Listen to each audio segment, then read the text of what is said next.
ओम नमो भगवते वासुदेवाय। श्री आषाढ़ महात्म कथा 26वां अध्याय। सूत बोले, हे शौनकादिक ऋषियों, सत्संग की अमृत धारा में स्नान करने के पश्चात सुमेध का मन दिन प्रतिदिन भगवान श्री हरि के चरणों में स्थिर होता जा रहा था। उसके मुख पर अद्भुत शांति थी और हृदय में भक्ति का मधुर प्रकाश।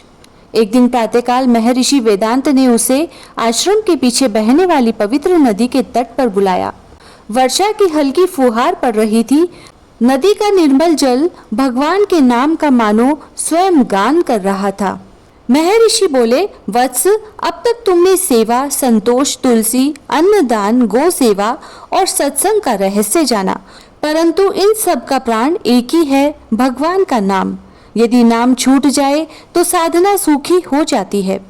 सुमेध ने विनम्र होकर पूछा, गुरुदेव, क्या केवल नाम जपने से ही भगवान की कृपा प्राप्त हो सकती है? महर्षि ने उत्तर दिया, वत्स, जब नाम केवल जीवा से निकलता है तब वह शब्द होता है, और जब वही नाम हृदय से निकलता है तब वह भगवान तक पहुंच जाता है। इतना कहकर उन्होंने सुमेध को नेत्र बंद करने का संकेत किया। दोनों गुरु शिष्य कुशासन पर बैठ गए और एक स्वर में जप करने लगे। ओम नमो भगवते वासुदेवाय, ओम नमो भगवते वासुदेवाय, ओम नमो भगवते वासुदेवाय। धीरे धीरे वर्षा की ध्वनि, पक्षियों का कलरव और नदी का प्रवाह सब मानो उसी मंत्र में विलीन होने लगे। कुछ समय पश्चात सुमेध की आंखों से अश्रुधारा बह निकली।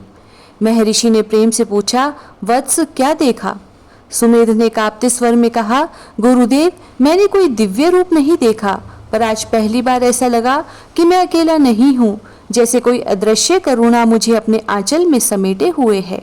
महर्षि के नेत्र प्रसन्नता से चमक उठे। वे बोले, यही हरि नाम का प्रथम प्रसाद है। भगवान पहले अपने दर्शन नहीं देते, पहले अपने होने का अनुभव कराते हैं। फिर उन्होंने एक प्राचीन श्लोक सुनाया, हरे नार्म हरे नार्म मेव केवलम, कलो नास्तेव नास्तेव नास्तेव गतिरन्यता। और बोले, कलयुग में हरि नाम ही सबसे सरल, सबसे पवित्र और सबसे सहज साधना है। जो श्रद्धा से नाम का आश्रय लेता है, भगवान कभी उसका साथ नहीं छोड़ते। सुमेध ने हाथ जोड़कर कहा, गुरुदेव, आज से मेरी प्रत्येक श्वास भगवान के नाम को समर्पित है। यदि जीवन में कभी मोह, भय या दुख आए तो मैं हरि नाम का ही आश्रय लूंगा। महर्षि ने आशीर्वाद देते हुए कहा, वत्स, स्मरण रखना, साधना की सफलता चमत्कारों में नहीं, बल्कि हृदय की विनम्रता और भगवान पर अटूट विश्वास में है। महर्षि की कथा सुनकर राजा धर्मवीर की आंखें नम हो गई। उन्होंने राजसभा में उपस्थित सभी लोगों से कहा, आज से धर्मपुरी में प्रत्येक संध्या हरि नाम संकीर्तन होगा। राज्य की सबसे बड़ी शक्ति शस्त्र नहीं, भगवान का स्मरण होगा।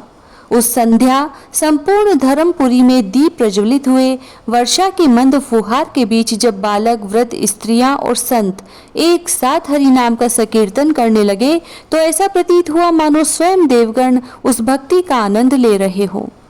महर्षि वेदांत ने आकाश की ओर देखकर शांत स्वर में कहा, जहाँ भगवान का नाम गूंजता है, वहाँ भय, कलह और निराशा अधिक समय तक टिक नहीं सकती। सूची कहते हैं, हे शौनकादिक महर्षियों, हरि नाम के अमृत से सुमेध का अंतःकरण पूर्णतः निर्मल हो चुका था, किंतु भगवान अपने प्रिय भक्त की एक अंतिम परीक्षा अवश्य लेते हैं। चातुर्मास का अंतिम चरण निकट था। एक ऐसी घटना घटने वाली थी जिसमें सुमेध को धर्म और स्वार्थ के बीच निर्णय करना था। हे मुनि श्रेष्ठों, अगले अध्याय में सुनिए साधक की अंतिम परीक्षा और अडिग श्रद्धा का विजय प्रसंग। इति श्री आषाढ़ महात्म 26वां अध्याय समाप्त हुआ।